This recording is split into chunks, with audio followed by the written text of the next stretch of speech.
বাংলাদেশের উত্তপ্ত পরিস্থিতি, থমকে গেছে আন্তর্জাতিক পণ্যবাহী গাড়ির চাকা। দুশ্চিন্তায় ট্রাক মালিক থেকে ব্যবসায়ী সকলে। ভারত বাংলাদেশ আন্তর্জাতিক সীমান্ত লাগোয়া মুর্শিদাবাদ জেলার ইসলামপুর এলাকা। এই এলাকার বেশিরভাগ মানুষ আন্তর্জাতিক ট্রাকের ব্যবসায়ী। বাংলাদেশের বর্তমান পরিস্থিতিতে বন্ধ রয়েছে দুই দেশের বাণিজ্য। আপাতত ভালো নেই সম্পর্ক, সংযোগ বিচ্ছিন্ন ভারত ও বাংলাদেশের। তাতেই কপালে ভাঁজ ট্রাক চালক থেকে ট্রাক মালিক ও ব্যবসায়ীদের। কবে স্বাভাবিক হবে বাংলাদেশের পরিস্থিতি, কবে ঠিক হবে দুই দেশের সম্পর্ক, সেই আশাতেই দিন গুনছে সকলেই। আগ বন্ধ, গাড়ি চলছে না, ভাড়া চলছে না, বাংলাদেশ যাচ্ছে না, আমাদের গাড়িতে গাড়ি চলছে না, একদম টোটাল নিযুক্ত দাঁড়িয়ে আছে। দাঁড়িয়ে থাকার কারণে আমরা গাড়ির কাগজ ফেলেছে, কিস্তি ফেলেছে, আমরা কী করে খাবো সংসারপাতি নিয়ে, এইসব নিয়ে আমরা ভাবছি। এখন আমাদের তো কোনো কিছু করার নাই, কারণ সরকারের কিছু করলে করতে পারে।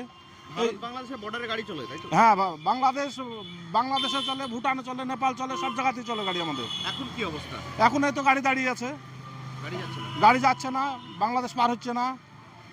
এই গাড়ির চালক, খালাসি, এদের তো পয়সা আপনাদেরকে গুনতে হয়। আমাদেরকে বসে বসে গুনতে হয়েছে, আর আমরা এই তো এরকম পরিস্থিতিতে ভুগছি। গাড়ি চলুক আর না চলুক, রোড ট্যাক্স দিতে হবে। আমাদেরকে সবই দিতে হয়েছে, কাগজপাতি সব জমা করতে হয়েছে, যদি ফাইনও সময়তে ভরতে হয়েছে যখন ফেল হয়েছে। আর পাচ্ছি না, কোনো গাড়ি দাঁড়িয়েও থাকছে, ওই কাগজপাতি ফেলে, সে কারণে গাড়িও চালাতে পারছি না সময়তে। চিন্তা হচ্ছে? হ্যাঁ, চিন্তা হচ্ছে।